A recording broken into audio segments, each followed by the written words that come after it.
What if I told you that despite working harder than any generation before them, Millennials and Gen Z have somehow managed to become the poorest young adults in modern history?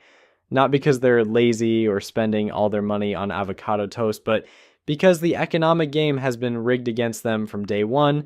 My name is Nick, and today we're diving deep into why an entire generation is getting financially destroyed, and it has absolutely nothing to do with their work ethic.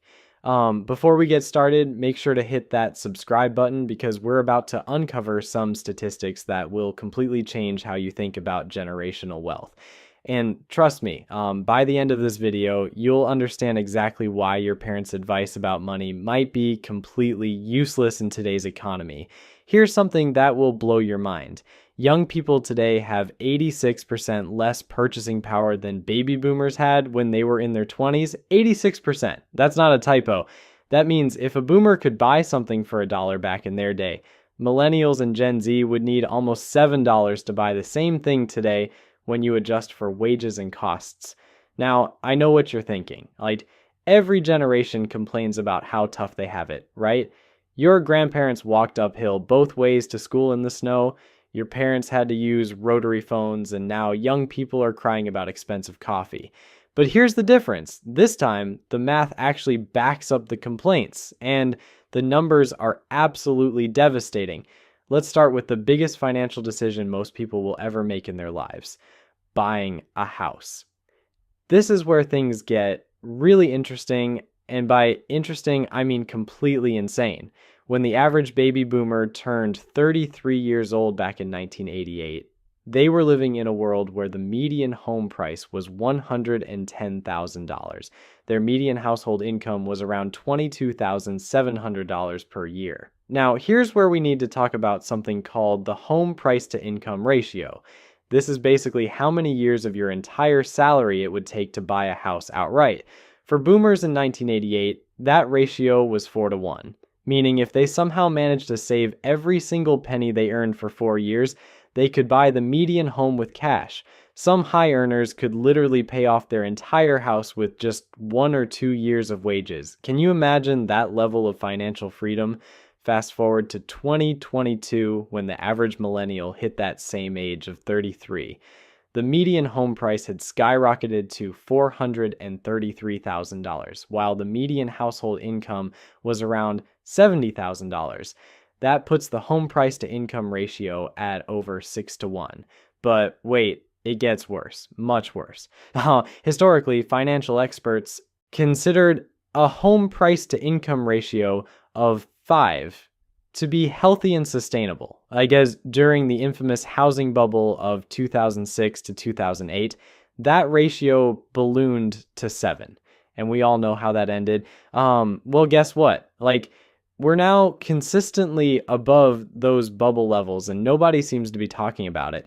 It's like we're all pretending the house isn't on fire while we're sitting inside it drinking coffee. But here's where it gets really depressing. If you thought the United States was bad, let me tell you about our friends across the pond in the United Kingdom. They've been dealing with ratios consistently over 7 for the past decade, and lately they've been hovering around 9. So if you're British and watching this, I'm genuinely sorry. You're somehow more financially screwed than Americans, and that's saying something. At least you have free healthcare and good tea, though. The really fascinating part is when you look at the long-term trends. From 1955 to about 2005, household income generally kept pace with or even outpaced home prices. That was the golden era when people could actually afford to buy houses without selling their firstborn children. But something changed dramatically after 2005. Home prices started climbing faster than income, and they haven't looked back since. When you adjust for inflation, the numbers become even more ridiculous. According to data from the Bureau of Labor Statistics, spending $100,000 on a home in 1990 would be equivalent to spending about $377,000 today. But here's the kicker. For everyday goods and services, that same $100,000 from 1990 would only require about $231,000 today to buy the same amount of stuff. Do you see what's happening here? Home prices aren't just outpacing wages, they're outpacing inflation itself by a massive margin. It's like houses decided to run a marathon while everything else was taking a leisurely stroll through the park. Now, you might be wondering why this is happening. Is it some grand conspiracy by the housing industry? Are millennials just terrible at house hunting? The truth is actually more complex and involves several demographic and economic factors that created a perfect storm of unaffordability. First, let's talk about competition. And baby boomers didn't face nearly as much competition when they were house hunting back in the 70s and 80s. There simply weren't as many people living in the United States at that time. Population growth has exploded over the past few decades, which means way more buyers competing for roughly the same amount of housing stock. It's basic supply and demand, except the demand side went absolutely crazy while supply stayed relatively stagnant. Boomers also had another massive advantage that most people don't talk about. They were more likely to get married early and stay married, which meant they were combining two incomes from a much younger age. When you're 25 and married with dual incomes, buying a house becomes significantly more achievable than when you're 28, single, and trying to do it all on your own salary. This brings us to another fascinating shift in social patterns. According to research from the Pew Research Center, more than 4 out of 10 millennials don't live with a family of their own. That's about 45% compared to only 31% for previous generations. The silent generation, those born before the boomers, had only 15% living without their own families. Millennials are staying single longer, getting married later, and having fewer children. While this might be great for personal freedom and career development, it's absolutely terrible for home affordability. But wait, there's more. And by more, I mean student loans, which deserve their own category of financial devastation. This is where the generational wealth gap becomes truly obscene.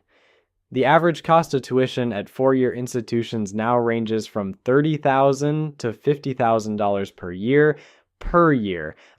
Let that sink in for a moment. Baby boomers could often work part-time jobs during college and graduate with little to no debt. Many could even pay for their entire education with summer jobs. Today's students are looking at debt loads that would make a small country nervous. Student debt has ballooned into a $1.7 trillion crisis.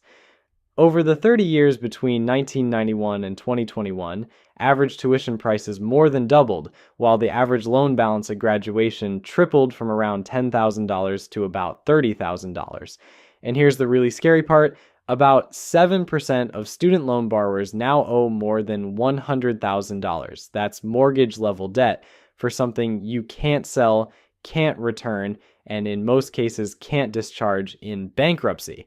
The cruel irony is that college degrees are simultaneously becoming more expensive and less valuable. The number of college graduates has increased by 250% since 1970, which means there's significantly more competition for entry-level positions. Jobs that used to be truly entry-level now require experience, creating this impossible catch-22 where you need experience to get experience. Meanwhile, starting salaries have barely budged when adjusted for inflation. The average starting salary for a decent job hovers between $50,000 and $60,000 per year, and many graduates struggle to even reach that level.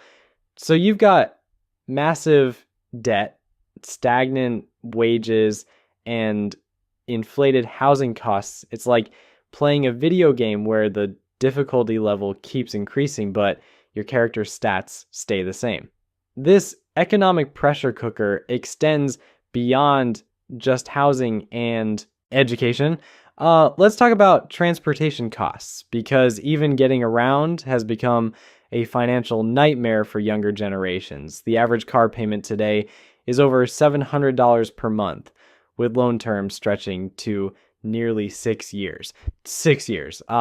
That's longer than most people keep their phones, and yet we're financing vehicles for longer than some presidential terms. When baby boomers were buying their first cars, they could often pay cash or take out short-term loans that didn't feel like a second mortgage. But here's where it gets really fun.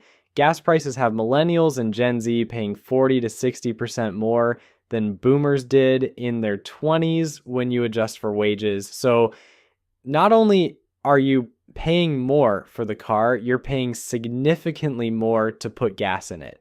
It's like the entire transportation system looked at young people and said, you know what, let's make this as expensive as possible. And don't even get me started on car insurance. Young drivers are paying premium rates that would make a hedge fund manager weep. The average young adult is looking at insurance costs that can easily run $200 to $300 per month, especially if you live in a major city. That's nearly $4,000 per year just for the privilege of legally driving a car you're already paying $700 per month to own. Credit card debt and consumer loans have reached all-time highs, creating a financial death spiral for millions of young adults. When your housing costs are sky high, your student loans are crushing you, and your transportation costs are through the roof, what do you do when unexpected expenses pop up? You put them on credit cards, of course, and with interest rates on credit cards now hovering around 20 to 25%, that emergency dental bill or car repair becomes a long-term financial disaster.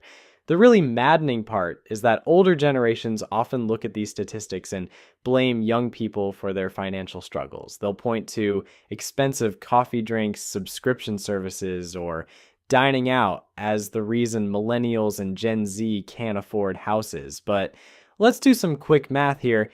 Even if you eliminated every single discretionary purchase a young person makes, even if they lived like monks and never bought anything fun ever, they still couldn't make up for the massive increase in housing, education, and transportation costs. You could skip every latte for a decade and still not have enough for a down payment in most major cities. The math simply doesn't work. It's like trying to bail out the Titanic with a coffee cup. Sure, you're technically removing water, but you're not even close to solving the actual problem. Social media has made this situation even more psychologically damaging. Young people are constantly bombarded with images of their peers seemingly living lavish lifestyles, buying homes, taking expensive vacations, and driving new cars. What they don't see are the credit card statements, the family money, or the crushing debt behind those Instagram posts. This creates a toxic cycle where people feel pressured to spend money they don't have to maintain an image they can't afford. The gig economy, which was supposed to provide flexibility and additional income opportunities, has instead become a necessity for survival. Millions of young adults are driving for ride-sharing companies, delivering food, or picking up freelance work just to make ends meet. What previous generations did for extra spending money, current generations are doing to pay rent. The side hustle isn't supplemental income anymore. It's often the difference between financial survival and complete disaster. But here's something that really drives me crazy about this whole situation. Despite all these financial headwinds, despite the fact that the economic deck is completely stacked against them, millennials and Gen Z are still being told they're lazy or entitled. They're working multiple jobs, dealing with unprecedented levels of economic stress, and somehow they're the problem. It's like blaming someone for drowning while you're standing on their head, pushing them underwater. The retirement situation is perhaps the most terrifying aspect of this generational wealth crisis. Social Security, which previous generations could count on as a reliable safety net, is projected to face significant funding challenges by the time current young adults reach retirement age. The traditional pension system that provided guaranteed income for retirees has largely disappeared, replaced by individual retirement accounts that shift all the investment risk onto workers themselves. Young adults today are being told they need to save more for retirement than any previous generation, while simultaneously dealing with higher costs for everything else. Financial experts recommend saving 15 to 20% of your income for retirement. But when housing costs alone are eating up 40 to 50% of someone's paycheck, that advice becomes mathematically impossible to follow. the healthcare system adds another layer of financial complexity that previous generations didn't face to the same degree. Young adults are dealing with higher healthcare costs, less comprehensive insurance coverage, and more out of pocket expenses. A single medical emergency can wipe out years of careful saving, creating a constant state of financial anxiety that affects every decision they make. Even starting a family has become a luxury that many young adults feel they can't afford. The cost of childcare in many areas now exceeds what previous generations paid for their entire mortgages. Raising a child from birth to age 18 is estimated to cost over $250,000, and that's before considering college expenses. Is it any wonder that birth rates are declining when having children has become financially prohibitive for so many people? The psychological toll of this financial stress cannot be overstated. Young adults are experiencing higher rates of anxiety and depression, much of which is directly linked to financial insecurity. They're delaying major life decisions, living with roommates well into their 30s, and putting off dreams because the basic necessities of life have become unaffordable luxuries. What makes this situation particularly frustrating is that many of these problems are solvable, but they require systemic changes rather than individual solutions. You can't budget your way out of a housing crisis. You can't side hustle your way out of stagnant wages. You can't meal prep your way out of healthcare costs that have tripled in the past decade. The technology sector, which was supposed to create new opportunities and level the playing field, has instead contributed to wealth concentration and geographic inequality. Tech jobs pay well, but they're concentrated in expensive cities where housing costs eat up most of the salary advantage. Meanwhile, traditional middle-class jobs in smaller cities have seen wages stagnate while costs have continued to rise. Looking at international comparisons makes the situation even more depressing. Young adults in countries with stronger social safety nets, subsidized education, and regulated housing markets are achieving traditional milestones of financial independence at much higher rates than their American counterparts. It's not that young people everywhere are struggling equally, it's that American young people are dealing with a uniquely dysfunctional economic system that prioritizes short-term profits over long-term societal stability. But here's what really gets me fired up about this whole situation. Instead of acknowledging these structural problems and working to fix them, we're having debates about whether young people deserve financial stability. We're arguing about whether they should be able to afford houses or start families or retire with dignity. These aren't luxury items we're talking about. These are the basic building blocks of a functioning society, and we've somehow made them unattainable for an entire generation. The solution isn't rocket science, but it requires people to actually acknowledge what's happening instead of pretending everything is fine. If you're a young adult watching this and feeling completely overwhelmed by these statistics, I want you to know that your frustration is completely justified. You're not crazy for thinking the system is rigged against you, because frankly, it is. But here's the thing that drives me absolutely insane about this whole mess. We keep getting told that the solution is individual responsibility, work harder, save more, make better choices. It's like telling someone to swim faster when you've tied concrete blocks to their ankles. Sure, technically they could try to swim harder, but maybe we should address the concrete blocks first.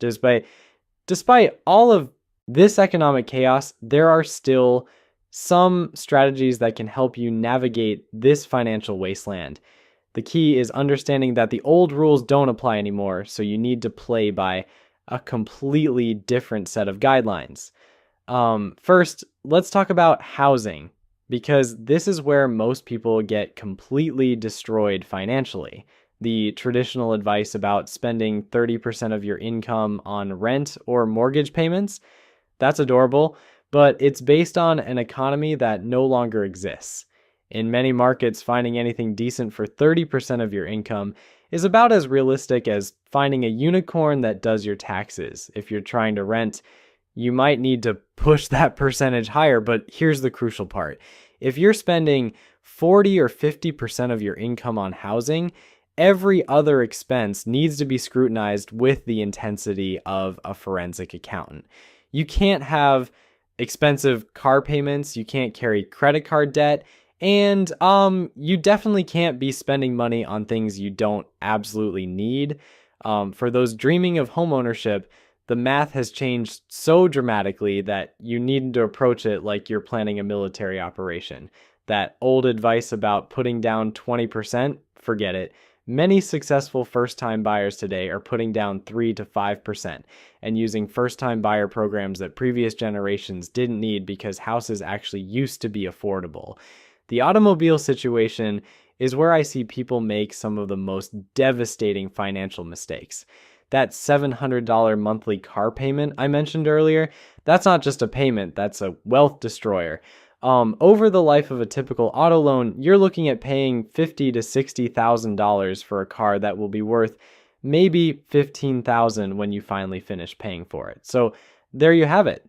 Millennials and Gen Z aren't broke because they're buying too much avocado toast or because they lack work ethic. They're financially struggling because they're trying to play a game where someone changed all the rules without telling them. Housing costs have exploded, education has become a luxury item, and basic transportation now requires a small loan. The American dream didn't die, it just became prohibitively expensive. If you found this eye-opening, make sure to subscribe and let me know in the comments what generational financial myth you'd like me to tackle next.